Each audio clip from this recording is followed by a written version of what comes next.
नमस्कार बच्चों, जीएसएस बिसरा सर मैथ्स की क्लास में आप सभी का स्वागत है। आज हम करेंगे प्रश्नावली 6.1 समरूप।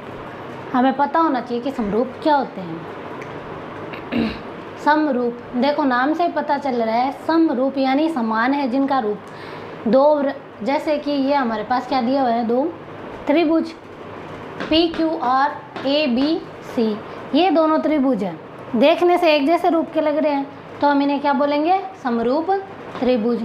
लेकिन इसके लिए भी कुछ शर्तें होती हैं, जैसे कि या तो क्या हो, संगत कोण बराबर हो, या फिर संगत भुजाओं का अनुपात क्या होना चाहिए, बराबर होना चाहिए।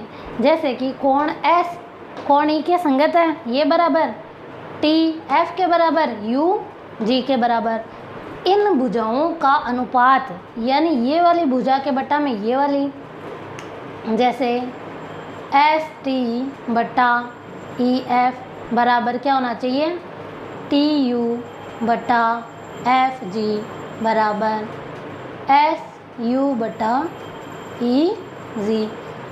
या तो क्या हो, इनके संगत कोणों का मान बराबर हो, या फिर संगत भुजाओं का अनुपात क्या होना चाहिए, बराबर होना चाहिए। तभी क्या होंगे, दो त्रिभुज समरूप त्रिभुज होंगे, ठीक है। या फिर जैसे समबाहु त्रिभुज में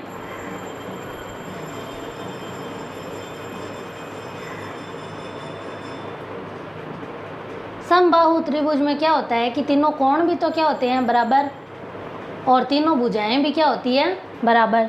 तो दो समबाहु त्रिभुज क्या होंगे, एक दूसरे के समरूप, क्योंकि कोण भी उनमें होता है 60-60 डिग्री का।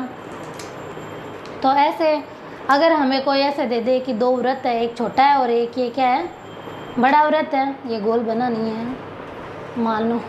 मानना कि ये दोनों क्या है, एक वृत्त। दोनों की त्रिज्याओं का मान क्या होगा, अलग अलग होगा, लेकिन है तो दोनों वृत्त ही। रूप तो कैसा है, एक दूसरे के समान ही है ना, दोनों का है। अगर दोनों का रूप समान है तो हम इन दोनों वृत्तों को क्या बोलेंगे, समरूप वृत्त बोलेंगे, ठीक है। आगे हम 6.1 के सवाल करते हैं।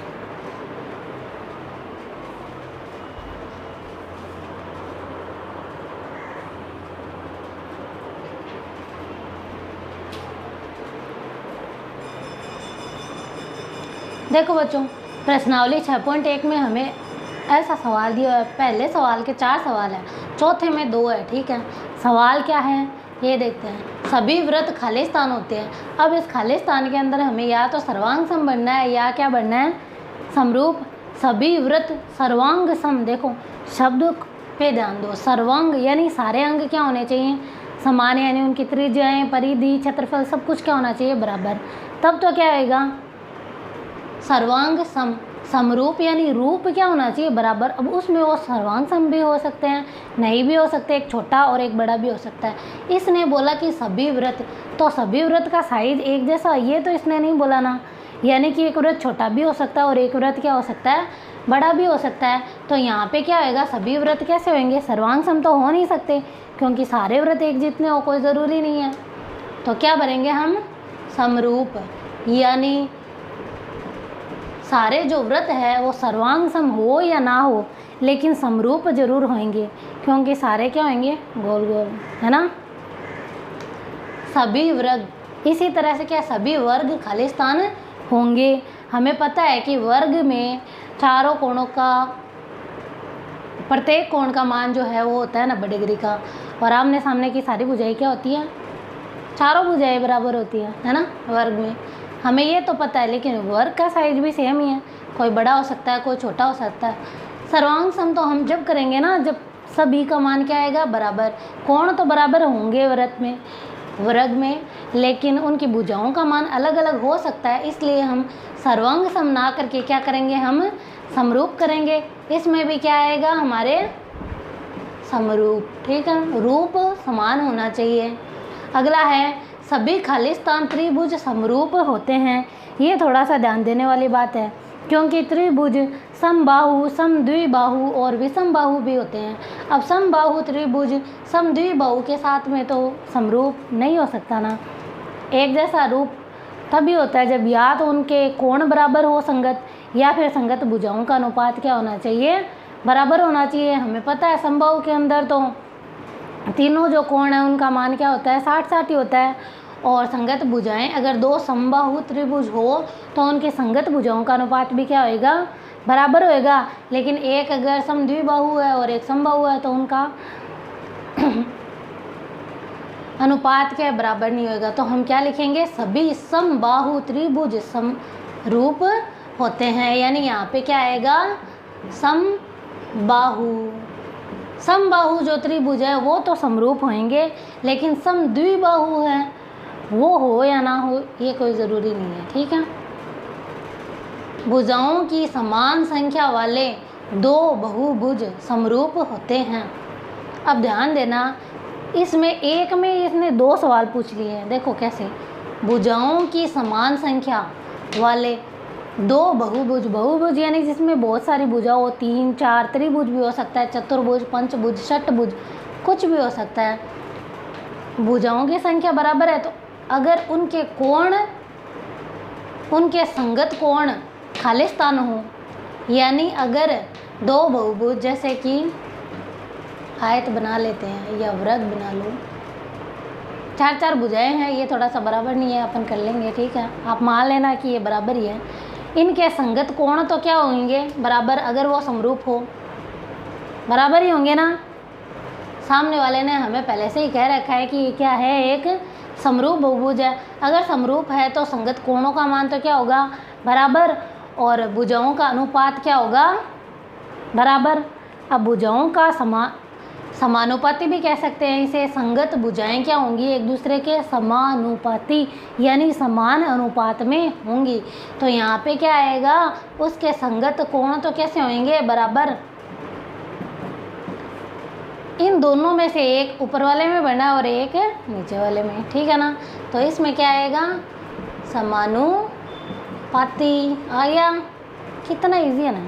ये बेचारा न तो ऐसे गिर जाता है। चलो इसको उठाते हैं। हो गया। मुझे पता है आप लोगों को समझ में आ गया होगा, क्योंकि इतना कोई टफ नहीं है समरूप।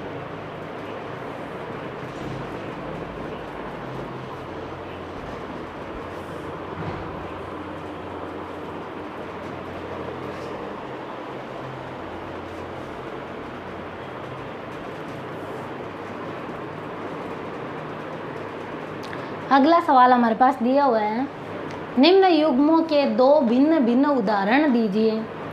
यानी उदाहरण देने ये हमें ये नहीं बोल रहा है कि जो भी आकृतियाँ आप लोगे उनकी भुजाओं की संख्या या कोणों की संख्या बराबर होंगी या नहीं, ठीक है ना। तो हम कोई भी उदाहरण दे सकते हैं। यानी ये सवाल बहुत ही ज़्यादा इजी है। पहला इसका समरूपता का, यानी दो कोई भी आकृतियाँ, दो उदाहरण देना है, दो आकृतियाँ जो सेम हो यानी समरूप हो। और अगला है ऐसी आकृतियाँ जो समरूप नहीं हो, ठीक है। तो इसका पहला क्या होगा, अभी हमने पिछले वाले सवाल में किया था, एक तो समबाहु त्रिभुज का और एक वृग का, है ना। हमने अभी भरा ही था ना खालिस्तान के अंदर। तो हम वही उदाहरण दे सकते हैं समरूप के लिए। समबाहु त्रिभुजों का युग्म समरूप आकृतियाँ होते हैं और वर्गों का युग्म समरूप होता है। यानी वर्ग चाहे छोटा हो बड़ा हो कैसा भी, उनका रूप कैसा होएगा, समान होएगा। अगर रूप समान होएगा तो वो क्या होंगे, समरूप त्रिभुज वर्ग। और इसी तरह से समबाहु त्रिभुज है वो भी क्या होंगे, बराबर।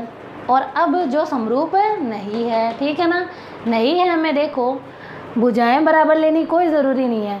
अगर भुजाएं बराबर नहीं है तो कोण बराबर नहीं होंगे, कोण बराबर नहीं है तो समरूपता का सवाल ही नहीं है। तो सबसे इजी से उदाहरण हम लेते हैं, जैसे एक त्रिभुज और चतुर्भुज समरूप नहीं होगा। देखते ही पता चल रहा है एक में 3 भुजा है और एक में 4 भुजा है, तो ये समरूप होंगे नहीं, हो ही नहीं सकते। कोण की संख्या ही अगर बराबर नहीं है तो कोण बराबर कैसे होंगे, है ना। ऐसे ही एक वर्ग और एक समचतुर्भुज, देखो इन दोनों में ना भुजाएं तो क्या होती है, 4-4 ही होती है। लेकिन हमें पता है वर्ग के जो आंतरिक प्रत्येक कोण होते हैं वो 90 डिग्री का होता है, लेकिन समचतुर्भुज में ऐसा कोई ज़रूरी नहीं है। ऐसी आकृतियाँ जो समरूप नहीं होती, ठीक है ना। तो ऐसे ये बहुत ही इजी सा सवाल था, ये हो गया। एक और बाकी है, उसके बाद में हमारी 6.1 हो जाती है ख़त्म।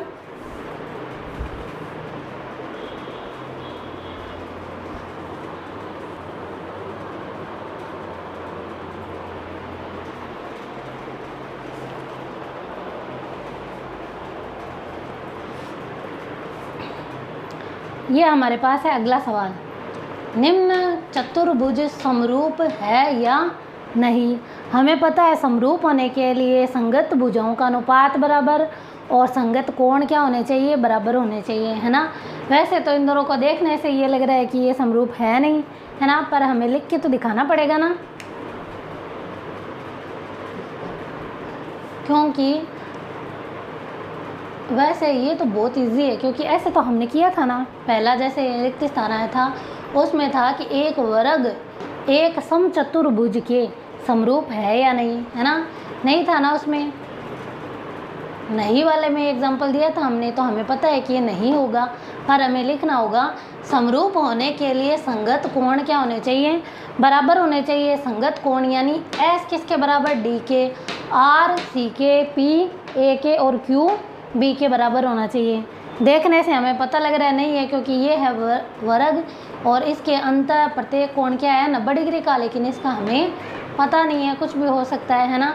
परंतु इन दोनों की संगत भुजाओं का जो अनुपात है वो क्या है, बराबर, पर दोनों ही शर्तों का पालन होना चाहिए। तो संगत भुजाओं का अनुपात तो जैसे 1.5/3 से हम करेंगे तो सारी भुजाओं का अनुपात क्या आ जाएगा, बराबर ही आएगा, लेकिन कोण का मान क्या है, बराबर नहीं है। तो हम कैसे लिखेंगे, कोण P इज़ नॉट इक्वल कोण A, नॉट इक्वल यानी बराबर नहीं है, ये है इक्वल का निशान, ये है नॉट इक्वल का, ठीक है। तो ऐसे हमारी हो जाती है 6.1 फिनिश। कल हम करेंगे 6.2। तब तक के लिए आप लोग तैयारी करो, अच्छे से पढ़ो, कुछ ना समझ में आए तो पूछ लेना, ठीक है।